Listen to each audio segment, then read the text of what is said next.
ashamaa harka fuunee akkam jirtu hundumti keessan nagaa jirtu fayyaa keessanii baga jiraatanii guyyaa addaa geessanii isin jedha obboleewwan koo. Akkasuma gaadhaa waan dubbanu tokko jira. Warri maatii kun ta'in maatii kootaa warri maatii kootaa tan like share godha. Nama biraan nagaa isiniin jedha ergaadha. Ergaan kun maanni ergaa kana waan dubbadhutu jira. Wanni dubbadhu kun maanni obboleewwan koo kana amantii biraa hordoftan hundumti keessan iyyuu. Hadha ergaa kana isinitti waa dhaammachuu dhufe. Iddoo kana waa'ee amantii muslimaa irratti namtichi nama hin fakkaanne tokko dhufe iddoo kana waa'ee ergamaa Rabbii arrabse sallallahu alaihi wasallam. Anis islaama ergamaa hin jaalladhu ergamaa lubbuu koo irra jaalladhu amantii koo arrabse amantii lubbuu koo irra jaalladhu amantii kana amantii waan tokkotti ittiin qixxeessuun waan tokko nama raraa amantii kooti haadha koo irra jaalladha abbaa koo irra jaalladha ergamaa Rabbii lubbuu koo irra jaalladha waan ta'eef isin warra amantii biraa hordoftan immoo obbolummaa walitti qabnaa wajjin jiraachaa jirra.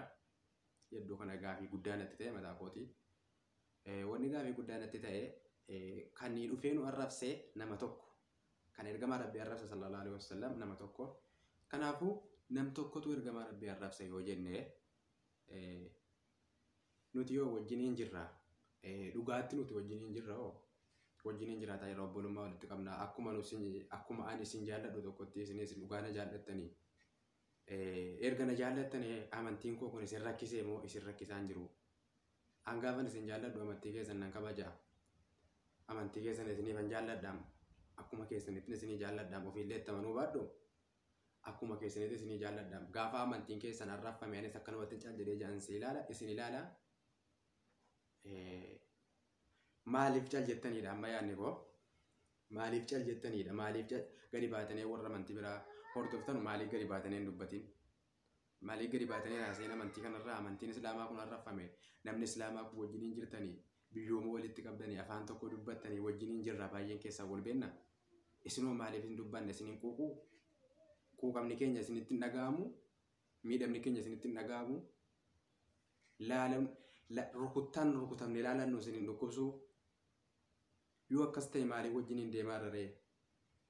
nus gaafa amantiin keessan tuqame caal jennee jaansi ilaalla kana kan gaafii natti ta'e akkan isin gaafadhu na godhe kanaafuyyuu isin warra amantii biraa hordoftanu gadi baatanii namtichi kun akka nama tokko ta'e dhufee jedhe malee nu amantiin adda nun baasu nuti tokko maaliif hin jenne dhugaatti tokko gaafa biraawoo tokkummaa wajjinumaan jedhaa oolla jecha namticha kanaatu tokkummaa hin diinne moo jechi namticha kanaa tokkummaa hin diigini moo maaliif cal jechuun keessan maaliif barbaachiseedha amma kan gaafii natti ta'an cal jechuun keessan sababaan cal jedhummaa dhufee sababa maaliitiidhaaf maal rakkoo jira moo amantiin keenya kun dhugaatti oromummaa keessatti miidhaa wayii fidee jira amantii islaamaa sababaa inni jiruuf dhugaatti bilisummaa dhabdanii jirtanii isin hundinuu maaliif irraa naasofne maaliif jettan warra amantii biraa hordoftan hundi keessan iyyuu dhugaatti obboleessa wajjiniin deemne ana irra hedduu keessan nan jaalladha kaniin miidiyaa kanarratti erga dhufee kan miidiyaa kanatti dhufuu jemmeree kaniin arge irra hedduu keessan amantii islaamaa iyyuu miti kaniin jaalladhu iyyuu ishii ani isiniin jaalladha isiniin na jaallattanii ittiin beekaa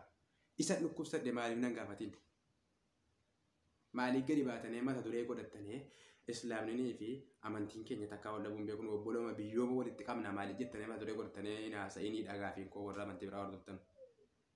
jechi namticha sanaa isin keessatti dhugaadhaa isin meetiin keessan akka mataa keessatti dhaga'amutti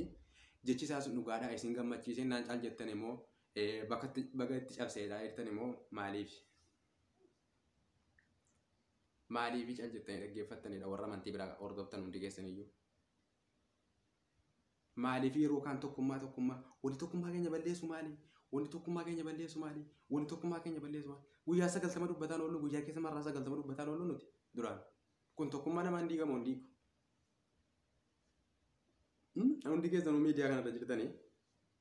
miidiyaa kanarratti baay'ee keenya wal beennaa amantiin keenya garagara ta'ullee obbolummaa walitti qabnaa wajjiniin hirmaannaa yaada waliif kennina waa guutuu walii kennina wajjiniin yaada waliif fudhanna ta'uu ta'e mee yaada koo kana fudhadhaati sababaan isinii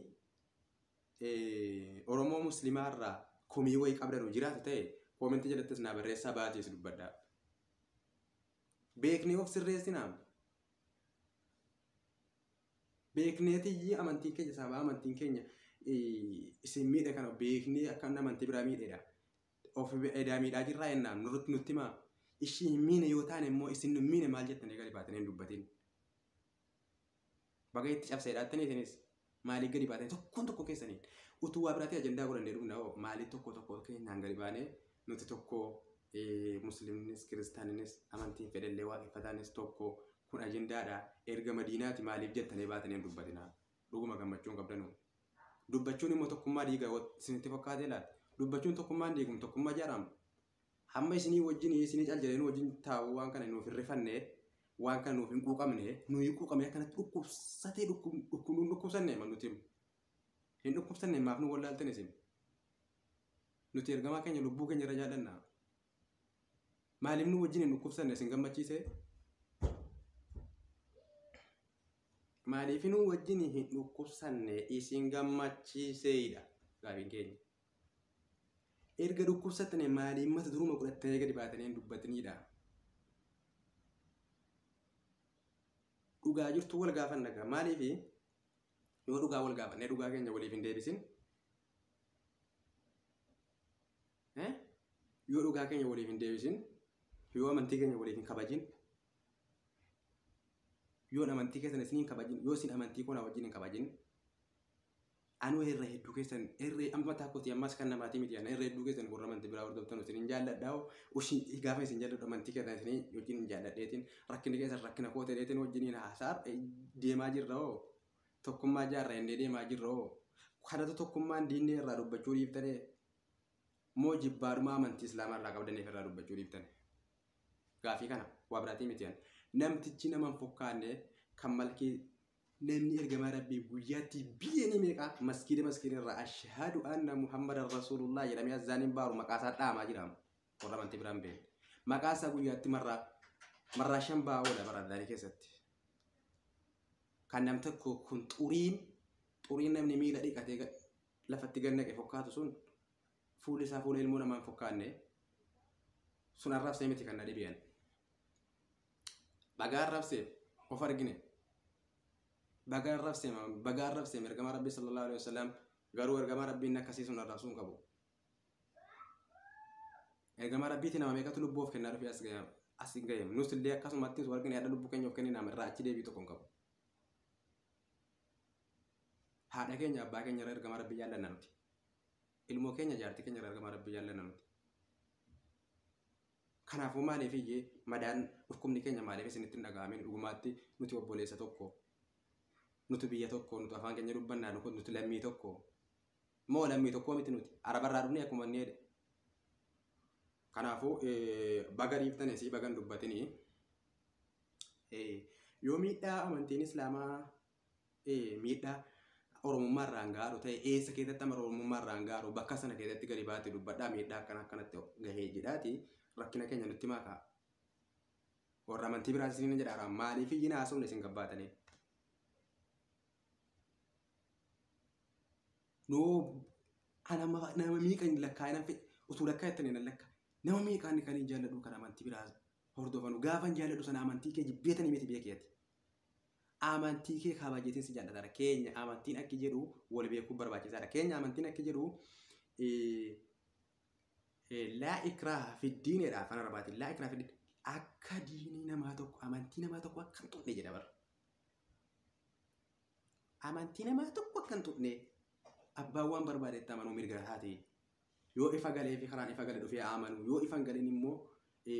risaalaa waan xiqqoo ittiin gahe amala bareeffadhu ittiin gaheedha malee dhaqii arrabsii miti jecha akkanaatiin takkaanuu amantii nama arrabsinee hin jirru kanaaf adaba qabna nuti gaafa namaa wallolluuyyuu gaafa amantiidha jecha wallolluuyyuu minaan biqilirra nejjennu daa'ima dubartiin tunnu nuti waan dadhabduu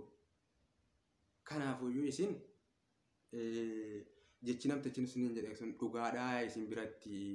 sammuu keessanitti dhuguma dhagahamee jiraayi isinii ta'eeraa dubbichi isiniin taanee maaliif hin dubbatin nuun taane jettanii isinii taanaan cal jettanii moo nam tokko garuu dubbataa jirtanii karaa tiktookii moo karaa miidiyaa biraa keessatti kan isin jaalladhu hundinuu immoo kan inni immoo isin jaalladhu kan inni amantii keessan isiniif jaalladhu suni maaliif hin dubbatinidha gaafii natti ta'e naa deebisuu dandeessanii komentii jalatti naa barreessaa obboleewwan koo ijoolleen kiristaanaa hundi keessan kan waaqeffataa kan qibxeenxee kan ortodoksii jalatti naa barreessaa maaliif nuti amantiin keenya adda nuun baasu amantii mataa mataatti qabna biyyoon walitti qabna dhiigni keenya walitti jira ollummaa walitti qabna wal jaallanna kabajaa walii qabna yoo ta'e komentii naa barreessaa amma komiin isinirraa qaba maaliif nuuf hin laalanne maaliif nuuf hin dhukkubsanne maaliif iji gadi baatanii hin dubbatinidha gad baatanii dubbataniidha waan nuun gootanu namtichi jedhu sun dhugaadhaa isin biratti kanuma isinii jechuu barbaadeera viidiyoon hin dheerataa dubbatamee dhumuu waa biraan namatti ka'a kanaafuu dhiifama wajjin kanaa hubattanuun kabajaadhaan isin gaafadhaa dubbattanus dubbachuu dhabdanus isa keessa jiru solaa dubbattane baay'ee gaariidha obboleewwan koo ijoolleen kiristaanaa kan amantii biraa hordoftan hundi keessanuyyuu isinin jaalladha isinin kabajaa akkasuma hammallee amantii keessan isin tuqu kabajaa akkuma duriitti isin kabajaa gaafii qofa naa deebisuudhaaf isin gaafadheetiin jira yoo jaallattan naa deebisaa kanaafuu ulfaadhaa galatooma.